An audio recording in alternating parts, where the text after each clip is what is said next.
Hello and welcome to Engine Adventures review of this 2021 Mercedes GLA 250. It's a fun little vehicle, the smallest crossover Mercedes makes here and sells in the US. And overall, it's a pretty fun vehicle to drive. It really is a little bit more on par with vehicles of this class.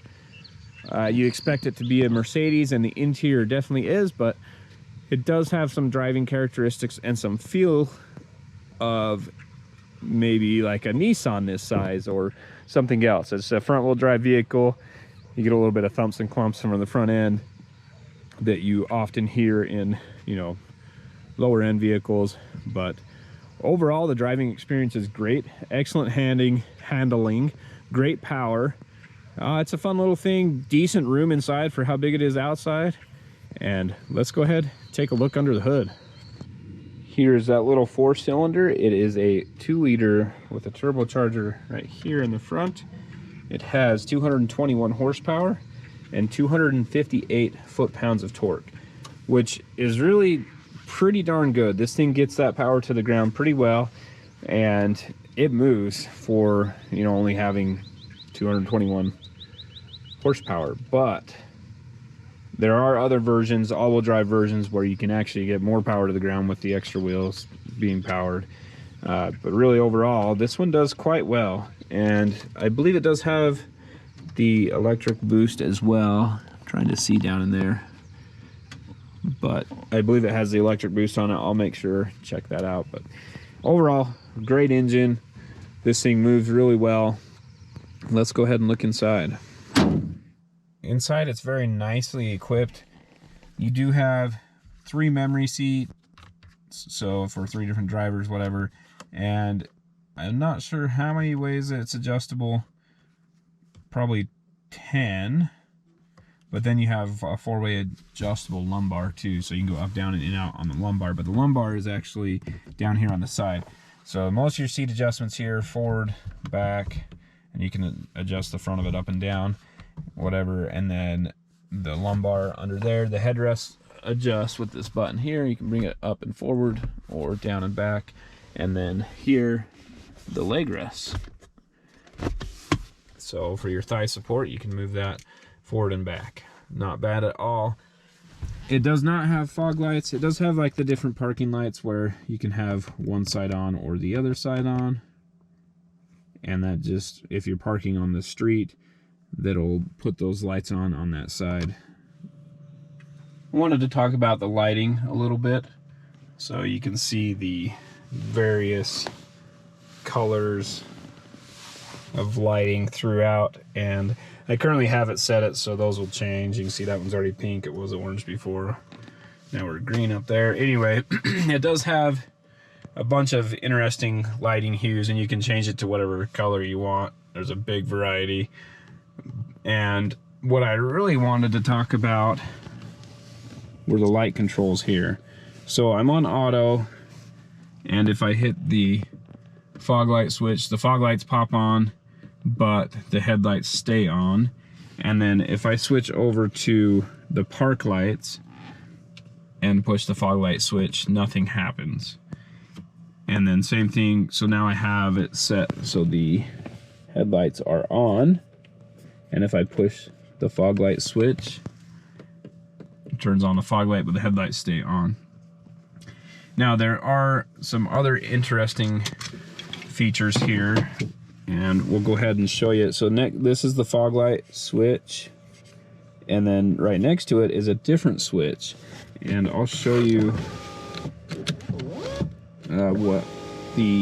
what that light is. And as far as I can tell, it's only on the rear and on the driver's side. So right now it's off, and now it's on. So you can see it lighting up the stoplight, and I'll show you where it is. It's right inside of here. Let's go ahead and put that back on.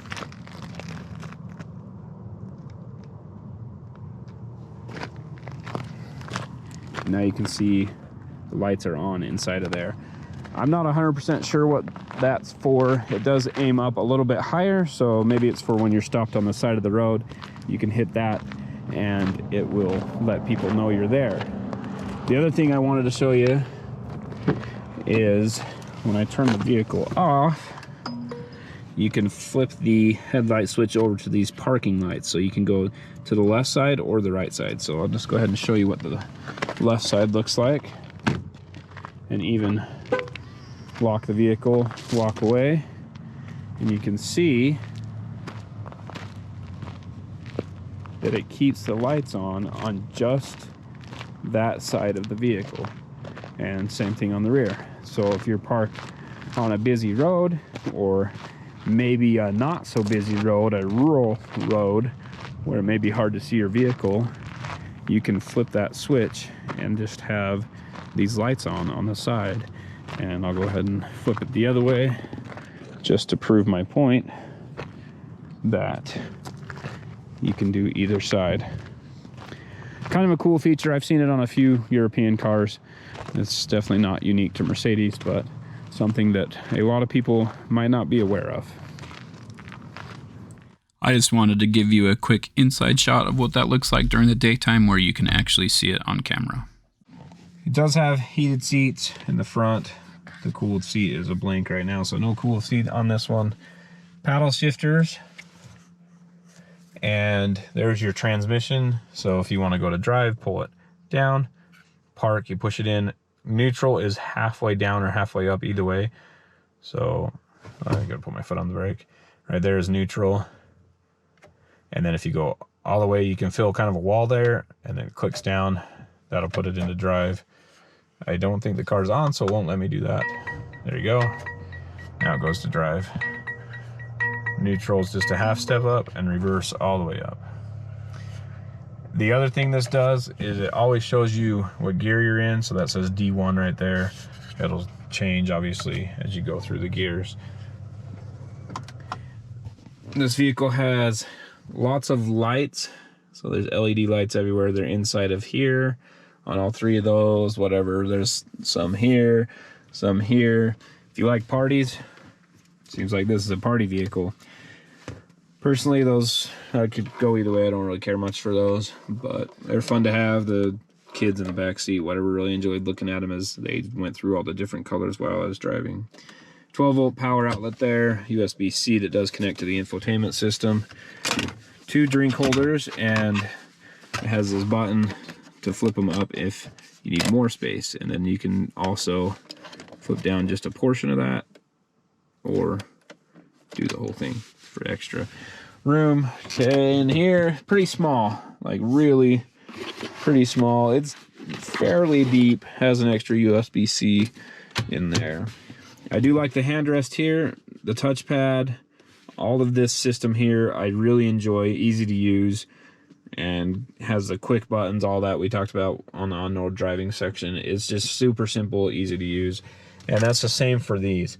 It took me a while to get used to this, but I've had enough Mercedes now that I actually quite like this system. So you can keep your hands on the steering wheel, and you can scroll through on this right little square. Here's the touchpad for the right side, and it's really easy to use, of course, with the home button, back button, and then here's your volume for your radio, phone calls, voice activation, and your favorites, whatever. Over here, cruise control, and then same thing, home for this, and then you can scroll through with the little touch screen, and you can adjust these 3 screens separately. It doesn't have the camera rearview mirror, but it's such a small vehicle. This rearview mirror actually gives you a lot of rearward view without a problem. It's easy to see out of this thing. I had no issues with it at all. No sunroof, no problem. I prefer it that way. Decent lighting here. You can turn on the reading lights, all the lights.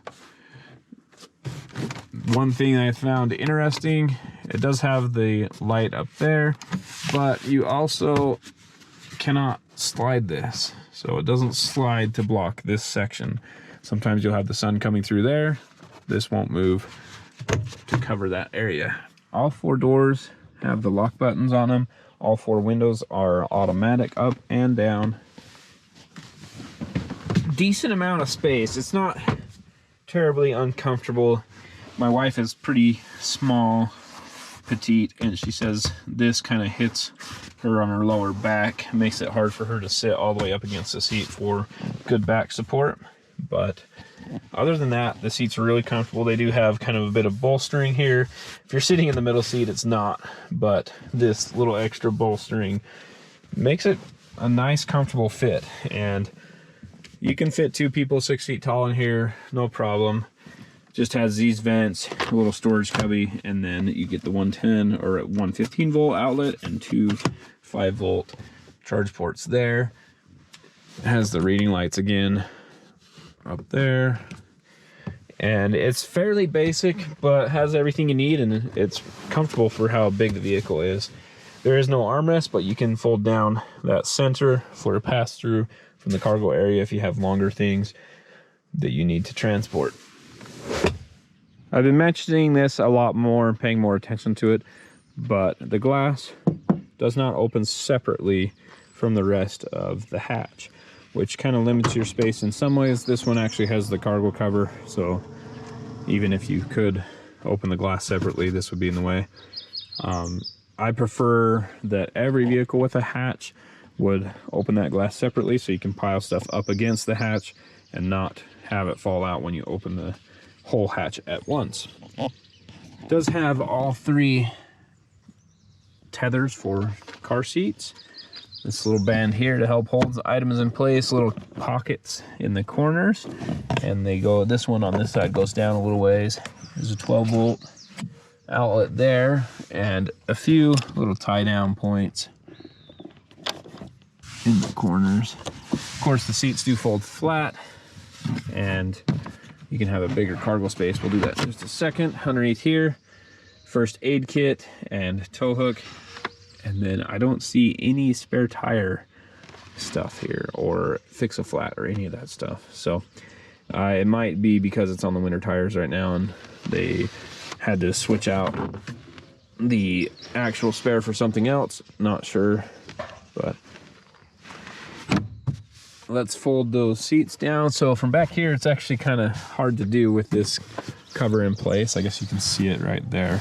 You just push that forward, and there you go. You get a decent amount. You might be able to sleep in there, but it would be a little uncomfortable unless you're pretty short. So, and then it does have, you can lock it. If you hit this button, it locks the vehicle. This one will just open or close it. And as it's opening, you can hit that to stop it so it doesn't go too high. All right, let's go over the Monroney real quick, the window sticker. So the base price is $36,230, and this one is equipped with this wood trim for $325.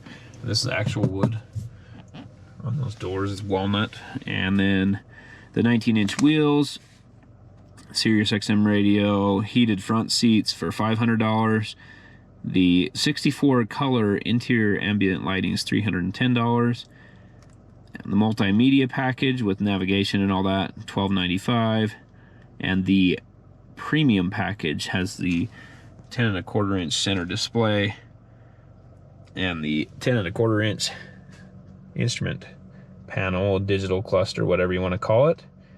And then the dimming rearview mirror and driver's side mirrors, these dim automatically. And that's part of it, package for $1,750 with destination and delivery. Total comes to $42,645. There's the EPA estimates, 25 city, 34 highway, 28 combined. This thing actually seems to be doing a little bit better than that. And I've really quite enjoyed driving it. Gas mileage is excellent, but power is excellent. And it's not often you get both of those at the same time. Driving the GLA 250 is not what you would expect from other Mercedes. This is kind of their smallest, lowest priced crossover slash SUV, however you classify it. But it is very nice inside. It still looks great. but it lacks kind of the driving feel of other Mercedes. And this one is the front-wheel drive version with the dual clutch automatic, and it drives like most small front-wheel drive vehicles. It's a little bit noisier. It is on winter tires right now, so that might be adding to some of the noise, but as you go over some of the bumps, some of them you hardly even feel, but you can definitely hear it kind of echo throughout the cabin. And this is very common in front-wheel drive vehicles. It's not new to the Mercedes by any means, or unique to the Mercedes, I should say. It's just something that you don't normally expect from Mercedes. But again, at this price point, it comes in, you know, barely over $40,000 for this one, how it is equipped. You're really on par with the class, I would say, with these small crossovers. Right now we're cruising 8th gear, which is top gear, 2,000 RPM, 80 miles an hour, and it has no problem. The power on this vehicle is great. There's plenty of power for the size of it. I've never had an issue merging, getting up to speed, passing someone, whatever. Plenty of power there. It's just really not an issue at all. However, the transmission can sometimes feel like someone who's been driving a clutch for maybe a month. They're not fully used to the manual. Most of the shifts are good, but occasionally they drop the clutch a little hard or just don't engage as smoothly from a stop, and that's kind of how it is on this. I mean, overall it's really pretty good, but I got caught in traffic where it was kind of stop and go, and it's just kind of a jerky motion, not real smooth as you're going from a stop, accelerating, stopping, accelerating over and over and over. It makes it a little bit uncomfortable. Other than that, I really haven't had any qualms with it. It's a smaller vehicle, but I was still able to fit car seats in the rear. Just 2 of them. We didn't try 3, but with 2 car seats, there's still plenty of space. Okay, let's do a 0 to 60 flat foot. 3, 2, 1, go. Tire spun just a little there. 60. So it goes pretty well. It does lacks a little bit right off the line when you first start, but it does have the electric boost and the turbochargers. So down low you get a little bit of extra from the electric motor, and then as you hit those turbos, that's when the tires started to spin. When you get into the higher RPM, plenty of power this thing can go. We are on snow tires right now, so the rubber, it's a little sticky, maybe not as good as a summer tire, but overall it's pretty well, pretty grippy. So it does have these different drive modes, individual, which you just set however you want, sport, comfort, and eco. I spent most of the time in comfort mode and still getting about 30 miles to the gallon. If you go to eco, that'll go up just a hair as it kind of deadens the throttle a little bit, makes things go smoother, and saves you a little bit of fuel that way. But overall, this thing handles really well too. The different drive modes in this version do not adjust the dampers or suspension in any way. It's just the tuning of the ECU, tuning it for, and well, you can see there on the right hand side the engine, the steering, and the electronic stability control. And I think that top one that has the engine also includes the transmission tuning. But this is a, like I mentioned before, with the dual clutch, it makes it so your gearing is basically always engaged. It predicts whether you're accelerating and it's going to need to upshift, or you're decelerating and it's going to need to downshift, and has the next gear ready right when you need it, and it can engage the next gear before you're completely out of the previous gear in a way. So basically there's no dead space in your gearing. It's just always engaged, makes the shift super smooth, super crisp when it works properly. Sometimes those clutches engage too hard too quick and the shift isn't as smooth as you would like, but, well, at least personally, as smooth as I would like. But really overall, it does quite well. And I haven't had issues with it finding the wrong gear. So sometimes there's one spot in particular that confuses a lot of vehicles, where I make a left-hand turn from a stop, I'm accelerating, immediately turn right to merge onto the freeway, where I slow down a little bit and then get back on the throttle to get up to speed on the freeway. And a lot of times that confuses the transmission. In this thing, no problem at all, and especially dual clutch transmissions where they kind of prepare the next gear, that becomes a little bit of an issue. But like I said, no problem here. I've really been impressed with the Mercedes and its ability to manage that without making a big deal about it, without trying to figure out, oh, I need to downshift 3 gears because I have a 10-speed automatic, but now I need to upshift, but now I need to downshift. Like, as the Ford, that's the one I'm kind of mocking there or calling out, but really there are other transmissions that just have a hard time figuring that out, and I feel like this one with the 8-speed, it just had no problems at all doing that. Here we are on a dirt road. This guy walking his dog, so I didn't want to dust him out too much, but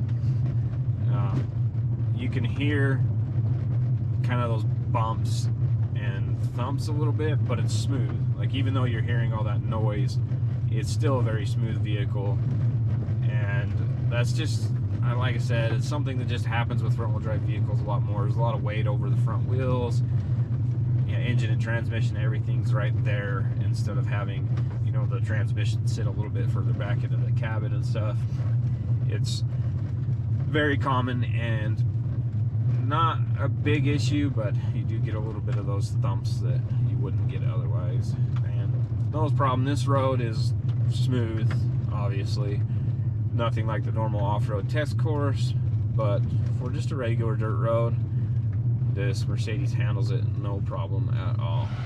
Thank you for watching Engine Adventures review of this 2021 Mercedes GLA 250. This is the front-wheel drive version. Really, I'm kind of split on this vehicle. It wasn't my most favorite vehicle to drive, but it had a lot of really good features, and for the price point, this is kind of Mercedes' least expensive SUV crossover, and for the price point, it's probably on par maybe with most of the competitors. I would take the Mazda CX-30 over this, but this is a little tiny bit bigger than that maybe. Anyway, it's a good vehicle, great power. Dual clutch transmission works great in most cases, but stop and go driving is not one of those cases. It's nice inside, has many features, and comes in at about $42,000. If you liked what you saw, be sure to hit subscribe, ring the bell so you get notifications, and give me a thumbs up. Also, be sure to comment down below. Same if you didn't like it. If you give me a thumbs down, comment down below. Let me know why. Have a great day.